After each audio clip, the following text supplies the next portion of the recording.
Hi everyone, I'm Brittany and this is my presentation on Huntington's disease. Okay, so let's get started. A brief description about Huntington's disease is it's a rare inherited disease that causes involuntary movement called chorea. It also causes cognitive deficits and behavioral changes. This is a nerve degeneration disease that degenerates the basal ganglia, which is a deep structure in the brain.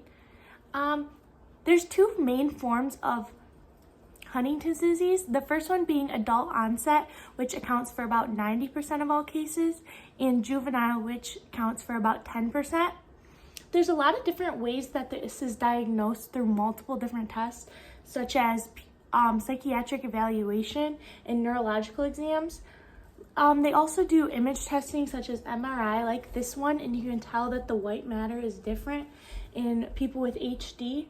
Also, family history is a large part of the diagnosis as well. Okay, so what causes Huntington's disease?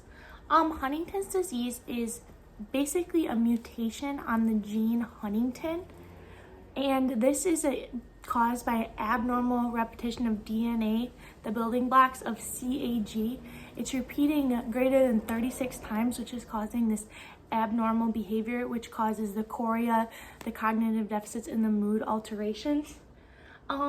So every child that has one parent with HD has a 50-50 chance of developing the disease as well. Huntington's disease is most common found in European ancestry, and as you can see by this map, the United States and places like Australia and some of Europe have higher counts for HD than places of Asia and Russia. And some populations that are least common to see HD diagnosis are Asian, Chinese, and African descents. And about 40,000 Americans today are living with HD. Okay, so the lifespan for adult onset, typically the diagnosis occurs in about your 30s to 40s, and after your diagnosis, you have approximately 15 to 20 years to live. And for juvenile HD, you have a little bit less time. You have about 10 to 15 years to live. And why this disease is so prominent in the United States is because once you're diagnosed in your 30s to 40s, you typically already have kids or have had them. So you could have already passed on the gene not even knowing. So that is a big reason on why it's so prominent and why you can't really stop it. And because you can get screenings and see if you carry the gene, but if you never know that you have it until after you have kids, you could have already passed it on and you're not even sure. And this picture over here just shows what part of the brain it affects. So it's affecting the deep structures. Basically, the striatum of the basal ganglia is the main part that it's affecting of the brain, which is why there's such deficits in cognition. Okay, so here are some related disorders and risk factors. So HD is actually often described as having Alzheimer's, ALS, and Parkinson's simultaneously because of all of the deficits you face. Two diseases I found that were very similar are myotonic dystrophy, which is a repetition of the CTG building block proteins instead of the CAG, and Friedreich ataxia, which is a repetition of GAA instead of CAG. The largest risk factor for HD is genetics because it's so easily passed down. You have a 50% chance of inheriting it if one of your parents has it. If a child does not inherit the gene, they cannot pass it down. They cannot carry it. So if they do not get the disease, they're never going to pass it down. They can't be a carrier. They will either show symptoms and have the disease or not have the disease and never pass it down and never show any symptoms. And this little graph right here just shows how rapidly it can spread, because this couple, one is positive, one's negative, and they had 5 children, and of the 5 children, 3 of them are testing positive for it. And then obviously those people have children and they never even know, because most cases are adult onset and you're already having kids before you have symptoms. So like I said before, there's a test that you can take to see if you carry this gene, and that is helpful to know about having kids. Okay, so for medical management, there's absolutely no cure to slow down the disease progression. However, there is medication out there that's used to treat the symptoms. The first one being tetrabenazine. This controls the chorea of the involuntary movements by depleting dopamine levels. The next one that's often prescribed is antipsychotic drugs, and this helps control the hallucinations and the violent behaviors that come with it. And finally, the last one is the antidepressants and tranquilizers, and this helps control the severe mood swings, the bipolarness, and combat pathological excitement. So here is just a quick video about what it's like to live with HD and some of the symptoms so you can picture them better. And so here it is.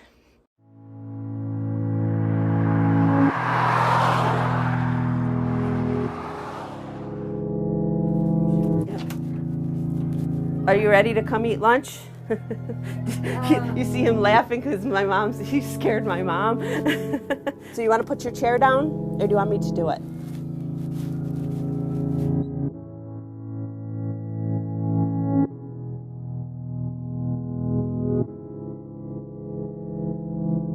They call it a monster disease. So are you ready to go out to the kitchen and eat? It's like having Alzheimer's, Parkinson's, and ALS all together, because you have symptoms of all 3 of those diseases. 1, 2, 3. At this point, it's considered a terminal illness because they do not have a cure for it. Eventually, your muscles give away and you can't swallow or walk or feel yourself. You get incontinent and stuff like that.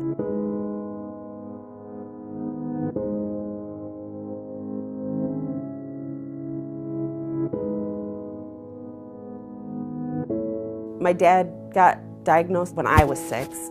They just drugged him up because they didn't know much about the disease yet. I just know that it was a struggle growing up.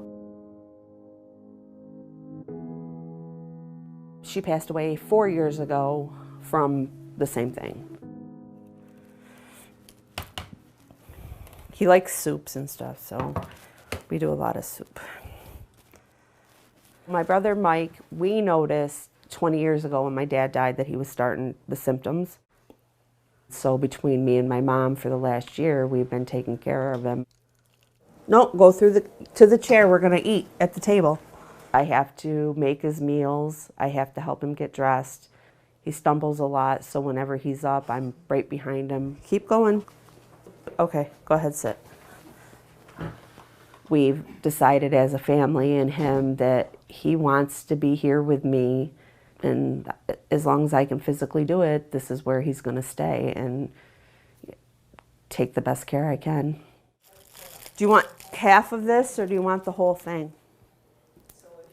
No, this. Half or whole? Yeah. Half? Myself, I found out in 2006 that I had the gene. I mean, it changed my whole outlook on life. Like, I'm the most negative Nancy there is. I'm trying to get better about it, you know, but it's kind of hard when, especially when you're handed a paper, you know, and that says, you know, you have a terminal illness and you just gotta ride it out and hope for the best.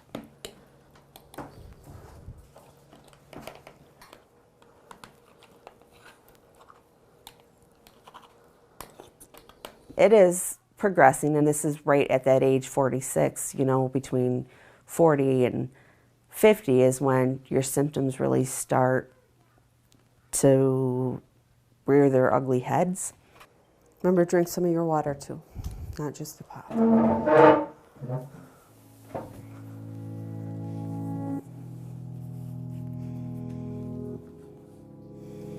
Whoa. You're full? I figured.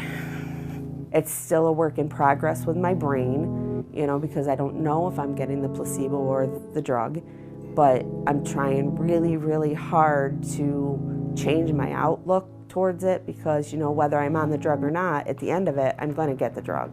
1, 2, 3. Good job. Fist bump. Fist bump me. Thank you. Look, this is what I have.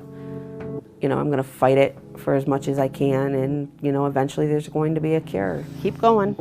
Keep going a little bit more. If not a cure, an active treatment to increase my quality of life by like 20 years. Because if I'm in the beginning stages of it now, my quality of life with stress and stuff will go down fast, and then I would be like my brother and my other sister, and I don't want that. On your side. Are you comfortable? Yeah. Okay. Okay, so some condition-related precautions. The first one, because of the motor deficits and the involuntary movement of your limbs, you have an increase for fall risk because your limbs will just excite and your body parts just move in places you don't even want them to. So this greatly increases risk of any injury. And the next one is cognitive deficits can lead to impulsivity, and this can lead to poor decision making, almost like a teenager's kind of brain would work, that they just don't think things through because of all these cognitive deficits, so they can be hurt in many ways. And the last one is the mood alterations. This can lead to things like depression and anxiety, and this just makes it very hard to live with this disease, which is why the lifespan is so low after diagnosis. And these are my references. So now we will get to our game. Thanks.